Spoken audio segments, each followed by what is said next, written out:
नमस्कार दोस्तों, उत्तराखंड पीसीएस की ऑनलाइन क्लासेस में आपका स्वागत है। तो हिस्ट्री ऑफ उत्तराखंड में हम देख रहे थे ऐतिहासिक काल को। इससे पहले हमने कुलिन वंश को देखा था और आज हम देखेंगे कार्तिकेयपुर राजवंश या कत्यूरी राजवंश। ठीक है, तो कार्तिकेयपुर राजवंश और कत्यूरी राजवंश एक ही है, लेकिन प्राचीन काल को हम कार्तिकेयपुर राजवंश कहते हैं और मध्यकाल को हम कत्यूरी राजवंश कहते हैं। ठीक है, अगर ऑप्शन में आ जाए तो कत्यूरी राजवंश को ज्यादा प्रेफर करिएगा। दोनों, लेकिन दोनों ही सेम है। ठीक है, कार्तिकेयपुर अगर ऑप्शन में ना आए, कत्यूरी आ जाए तो आप कत्यूरी को टिक लगा दीजिए। अगर कत्यूरी वंश ना आए तो कार्तिकेयपुर आ जाएगा, तो कार्तिकेयपुर को टिक लगा दीजिए। ठीक है, तो कार्तिकेयपुर की इस राजवंश की स्थापना जो है 700 ईसा पूर्व के लगभग मानी जाती है और ये उत्तराखंड का प्रथम ऐतिहासिक काल था। ठीक है, प्रथम ऐतिहासिक काल क्या था हमारा? कार्तिकेयपुर या कत्यूरी राजवंश। इसकी जो स्थापना है वो किसने की थी? वसंत देव ने की थी। स्थापना किसने की थी? वसंत देव ने की थी। और इसकी जो प्रथम राजधानी थी वो क्या थी? हमारी जोशीमठ, जो आज चमोली में स्थित है। और चमोली से पांडुकेश्वर ताम्रपत्र प्राप्त हुआ है। तो प्रथम राजधानी कौन सी थी? जोशीमठ, जो कि चमोली डिस्ट्रिक्ट में है। और यहाँ से पांडुकेश्वर ताम्रपत्र से प्राप्त हुआ है और इससे हमें इस वंश के बारे में जानकारी प्राप्त होती है। ठीक है, राजधानी जो है वसंत देव ने अपनी राजधानी कई जगह स्थानांतरित की, जैसे बैजनाथ यानी कि बागेश्वर में बैजनाथ। ठीक है, बैजनाथ बागेश्वर में स्थित है और बैजनाथ जो है, बैजनाथ के पास कार्तिकेयपुर या कत्यूर घाटी स्थित है और इसी के नाम पे इस वंश का नाम कार्तिकेयपुर पड़ा। कत्यूर घाटी के नाम पे ही इस वंश का नाम जो है कार्तिकेयपुर पड़ा। इनके देवता कौन थे? कार्तिकेय। ठीक है, कार्तिकेय इनके पूजनीय देवता थे। वास्तुकला तथा मूर्तिकला के क्षेत्र में उत्तराखंड का पहला स्वर्ण काल था ये। ठीक है, तो वास्तुकला और मूर्तिकला के क्षेत्र में यह उत्तराखंड का पहला क्या था? स्वर्ण काल था। तालेश्वर ताम्रपत्र कार्तिकेयपुर से प्राप्त हुआ है। ठीक है, पांडुकेश्वर ताम्रपत्र कहाँ से प्राप्त हुआ है? जोशीमठ चमोली से। और कार्तिकेयपुर ताम्रपत्र कहाँ से? तालेश्वर ताम्रपत्र कहाँ से प्राप्त हुआ है? कार्तिकेयपुर से, यानी कि कत्यूर घाटी से। ठीक है, प्राचीन काल को कार्तिकेयपुर व मध्य काल को कत्यूरी राजवंश कहा जाता है। मैंने स्टार्टिंग में ही बता दिया था कि प्राचीन काल को हम कार्तिकेयपुर कहते हैं और मध्यकाल को हम कत्यूरी राजवंश कहते हैं। ठीक है, अब आते हैं दूसरा। कत्यूरी शुरू में ही बता दिया हमने कि कार्तिकेयपुर के संस्थापक कौन थे? वसंत देव। और बागेश्वर के त्रिभुवन राज शिलालेख से हमें इनके बारे में जानकारी मिलती है और इन्हें परम भट्टारक महाराजा धीराज परमेश्वर की उपाधि से संबोधित किया गया था। किसको? वसंत देव को महाराजा परम भट्टारक महाराजा धीराज परमेश्वर की उपाधि से क्या किया गया था? विभूषित किया गया था। इनको उपाधि क्या दी गई थी? परम भट्टारक महाराजा धीराज परमेश्वर। ठीक है, तो इस वसंत देव जो थे कार्तिकेयपुर राजवंश के क्या थे? संस्थापक थे। और बागेश्वर त्रिभुवन राज शिलालेख में इनके स्रोत मिलते हैं। ठीक है, स्रोत कहाँ से मिलते हैं? बागेश्वर त्रिभुवन राज शिलालेख से। और इन्हें परम भट्टारक महाराजा धीराज की उपाधि से संबोधित किया गया था। इसके बाद दूसरा जो वंश आता है वो है खरपरदेव वंश। तो इसके संस्थापक जो हैं वो कौन थे? खरपरदेव। इनका एक पुत्र था कल्याण राज।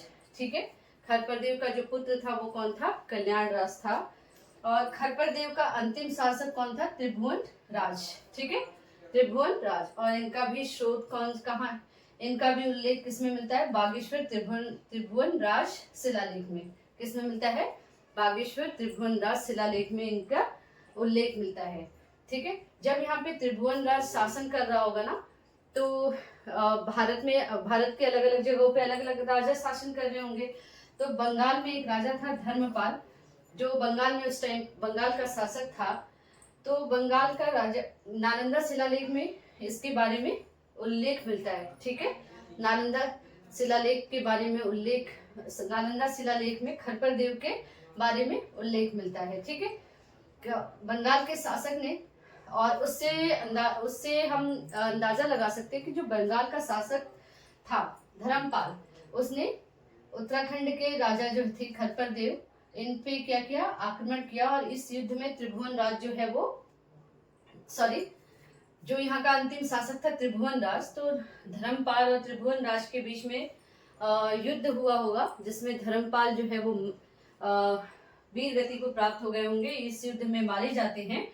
और इसके बाद जो है इनका एक सामंत था निम्बर, और निम्बर ने फिर एक नए वंश की स्थापना की, जिसको हमने क्या कहा, निम्बर वंश। क्या कहा, निम्बर वंश। ठीक है। और निम्बर वंश का सर्वाधिक उल्लेख जो है वो पांडुकेश्वर ताम्रपत्र में मिला है। कहाँ मिला है, पांडुकेश्वर ताम्रपत्र, जो हमें चमोली से मिला है। ठीक है। तो निम्बर का सर्वाधिक उल्लेख कहाँ से मिलता है, पांडुकेश्वर ताम्रपत्र से। और पांडुकेश्वर ताम्रपत्र की भाषा कैसी थी, संस्कृत। ठीक है, देख लीजिए इतना।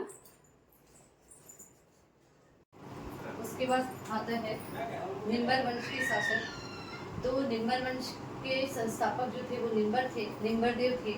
इन्हें शत्रुहंता के नाम से भी जाना जाता है।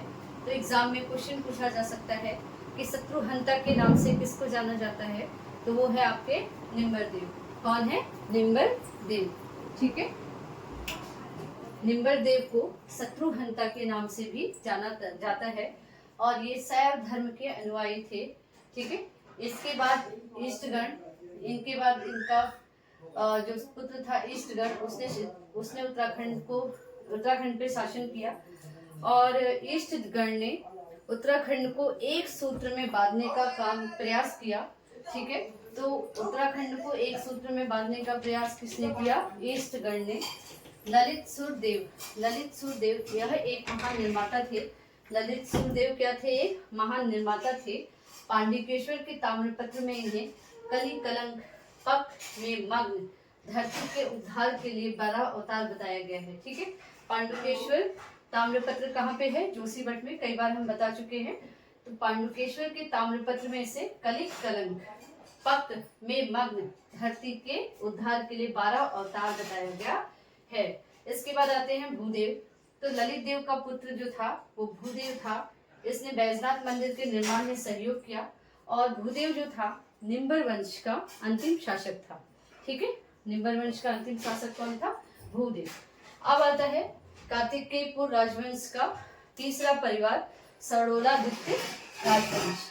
तो कार्तिकेयपुर का तीसरा परिवार जो था वो कौन था, सरोलादित्य राजवंश। ठीक है। इसकी स्थापना किसने की थी, इच्छर देव ने। किसने की है, इच्छर देव ने। और इच्छर देव के बाद जो है देशक देव, पदम देव और सुमिक्ष राजदेव आए। ठीक है। इसके बाद कौन, इच्छर देव के बाद कौन कौन आए, देशक देव, पदम देव और सुमिक्ष राजदेव।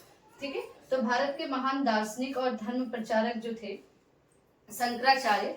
तो शंकराचार्य का जो आगमन हुआ, जब उत्तराखंड में उनका आगमन हुआ, तो उस समय कार्तिकेयपुर का राजवंश चल रहा था और शंकराचार्य का उत्तराखंड के आगमन के समय किसका राजवंश चल रहा था, कार्तिकेयपुर का। भारत के महान दार्शनिक व धर्म प्रचारक कौन थे, शंकराचार्य। शंकराचार्य क्या थे, भारत के दार्शनिक और धर्म प्रचारक थे, जिनका इनका आगमन जो है कार्तिकेयपुर राजवंश में हुआ। 4 मठों की स्थापना इन्होंने की थी। ज्योतिर्मठ, बद्रिकाश्रम, जिसे आप बद्रीनाथ के नाम से जानते हैं, ज्योतिर्मठ, बद्रिकाश्रम, संगेरी मठ, द्वारिका शारदा पीठ, पूरी गोवर्धन पीठ। 820 ईस्वी में केदारनाथ में इन्होंने अपना शरीर त्याग दिया। ठीक है। तो आज के लिए इतना ही, धन्यवाद।